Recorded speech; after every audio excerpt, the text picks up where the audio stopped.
Babe, I thought you were supposed to be eating healthy. I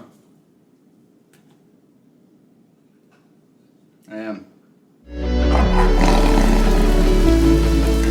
Hey guys, it's me, Darius Lintic. I'm going to be teaching you guys how to throw a correct punch, correct jab, correct cross, correct uppercuts, hooks. I'm going to kind of go over a little bit of how you keep your balance on fighting, how you can change up your angles a little bit, so you guys get a little warm and fuzzy on how, how you can fight in the ring. I wish I had a ring I could show you guys in right now, but this is all I got right now. Messy little garage gym. But let's get into it, guys. Let's get into it. So first things first, guys, always warm up. It's very good for you. It gets your joints kind of lubed up in a certain sense. So basically what I use is jump rope. You can use weighted jump ropes. I don't know if you guys watch that channel, Jump Rope Dudes. They really enforce the weighted jump rope. Me, I just like using a normal jump rope. It doesn't really matter to me. So you just do a 2-foot hop, right? So the rope is just going to be coming under you. Try to keep it with a loose grip, because you're not going to want to be squeezing this. You're just going to want to hold it with a loose grip. This is almost a full body workout. I'm standing right here. So basically keep your back straight, keep your wrist loose, keep your grip loose, and just try to get little hops. It's going to take a long time for you to kind of get it. It's really tricky. It'll help you with your hand-eye coordination, and honestly, you can even throw in a double jump, little cross, maybe. You can do all sorts of stuff. High knees, for the intensity. It's all just a warm-up, guys. You can even make a whole workout out of just jumping rope. The next thing you're gonna want to do is you're gonna actually want to, what I prefer doing, what I've always been taught, is to shadow box. Shadow boxing it's even better if you have a mirror. But if you don't have a mirror, just put 2 gloves right here, right in the middle of the floor somewhere. And what you do is you just throw punches. Just real slow at first. I'm going to go into how to throw correct punches right now. So we're going to be starting in our fight stance. We're going to be using our lead hand to get our distance by throwing it just straight out from your face. This is great when you're trying to set up combinations. So for our cross, this is going to be more of a power punch. We're going to be throwing from the hip and using our whole body to turn our whole torso. Straight out from the face. It's almost like you're squashing a bug with your back foot. You want to generate a force from your toes to your fist by throwing your body weight. Like I said before, you can generate this power from pivoting your foot and throwing your hips into your punches. So next up we have our hook. It's more of a close range punch. It's more like if you're in the pocket. This is also another power punch that can be used to your advantage. So here we have the uppercut, one of my personal favorites. It can be used also when you're in the pocket. You do not want to use this at a long range distance. Also, you want to be able to use your back foot to generate more force from your cross uppercut. Here's another example on how you should be pivoting your foot, squashing a bug, or putting out a cigarette.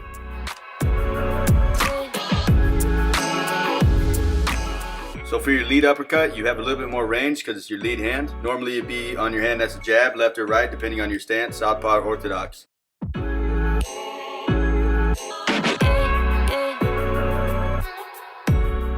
So this is your right hook or left hook, depending on your stance. I like to call this a knockout punch because it generates the most power out of all your punches. Since this is your rear hand, don't forget to generate power from pivoting your foot.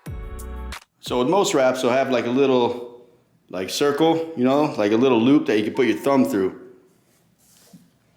So what I like to do, and sometimes it'll even warn you.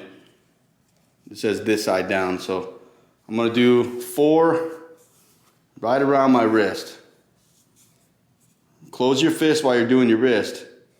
Then you open up your hand. I'm gonna do 4 around my knuckles. I'm gonna come down, right down through there. I'm gonna come up through a finger, around my knuckle, finger, around my knuckle, finger,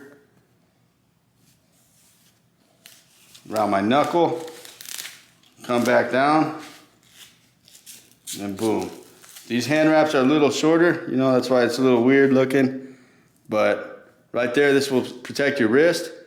And if you have really bad wrists, I suggest coming up a little bit so you could, you know, get more of a sturdy wrist. But my knuckles are really messed up from past boxing, hitting the bag and stuff and stupid stuff, you know. The first thing you want to do in most fights, you know, like most, especially beginners, is you want to learn how to find your range with your jab. So you're going to be like, you're probably going to be out here, you're going to be moving. Boom. So next thing's next, right? So you got your range. You got your range, you're in there. So the biggest thing is, when you throw your jab, when you actually like, you already have your range, I would recommend that like you push off your back foot. I'll show you. Right?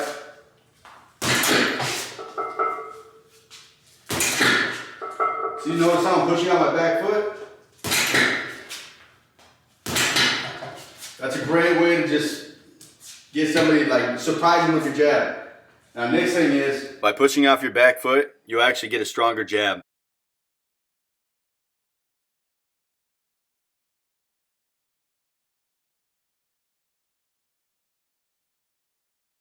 You stepped off your back foot with your jab. Now you hit him with your 2. And then you can hit him with your 3. So this is going to be a 1, 2, 3 combination. So 1, 2, 3, right? Whenever you throw a hook, like I said earlier, always try to be really close up and personal, because you don't want to be out here throwing a hook, because you're leaving this whole stuff open like this, and you're leaving all room for error.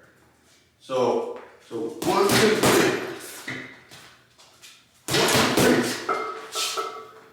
1, 2, 3. 1, 2, 3. You know, see how I did that? We're about to throw a combination. So we're gonna do, say you want to get in the pocket. Maybe you want to knock him out. I don't know. See how tough you are. So you're in the range. So 1, we're gonna throw a jab, bop. We're gonna come up with the uppercut, boom, get his hands up, and then we're gonna come out with the hook. So that's gonna be a jab, boom. Make sure you relax. I need to work on that too myself. I'm just getting back into it. So make sure you relax. Jab. Cock your body. You're a shotgun. Boom, boom, boom.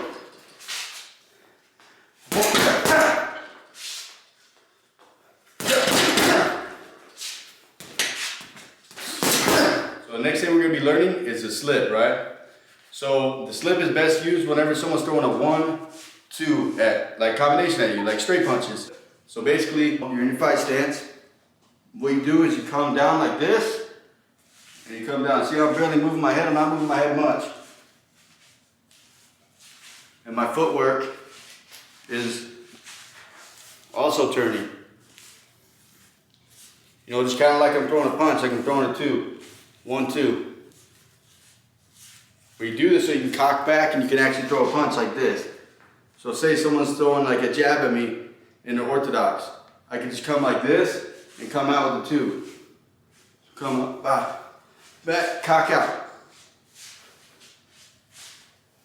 If someone's throwing this, you come out with the hook, you know. You don't have to move much. Let me show you on the back. So, basically, say someone throws, pop, pop, pop, pop.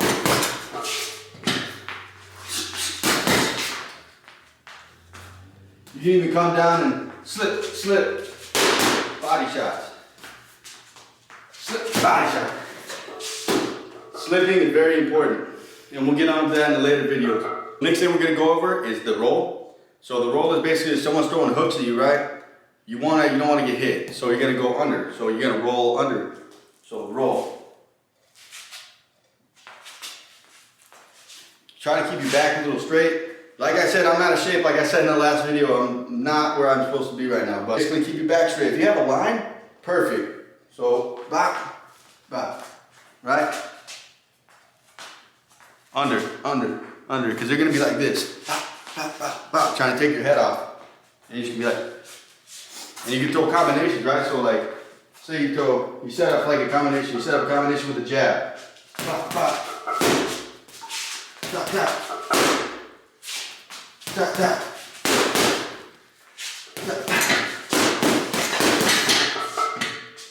And then boom, there you go. That is your roll. Here's another thing that is actually very well for speed, besides like mitt work, right? Mitt work is something maybe we'll get into later in a future video. It's just better in person, that's why I said maybe. These, like 1 to 3 pound weights, I wouldn't go any higher than that because weightlifting is not for boxers. And I'll say that time and time again, weightlifting is not for boxers. So, but it helps because resistance is still key. You know, you can always throw resistance in your training. But heavy weightlifting, powerlifting, that is not for boxers. And I do not recommend that to anybody trying to fight. Amateur, professional, smoker fights. Weightlifting is just gonna make you tight like how I am right now. I have a long road to go. It's been a long time since I fought, so this is the damage I did to myself with weightlifting. Makes you really tight, makes you forget a lot. Kills your muscle memory. That's about it, guys. That's about all the basics I have for you right now. If you guys want to know anything else, if you guys have questions, if you guys want me to cover anything in a video about fighting, hit it up in the comments. Blow them up. Like this video, please. Subscribe. You know, show some love because I really care about you guys. I really love boxing. And until next time, box hard, guys.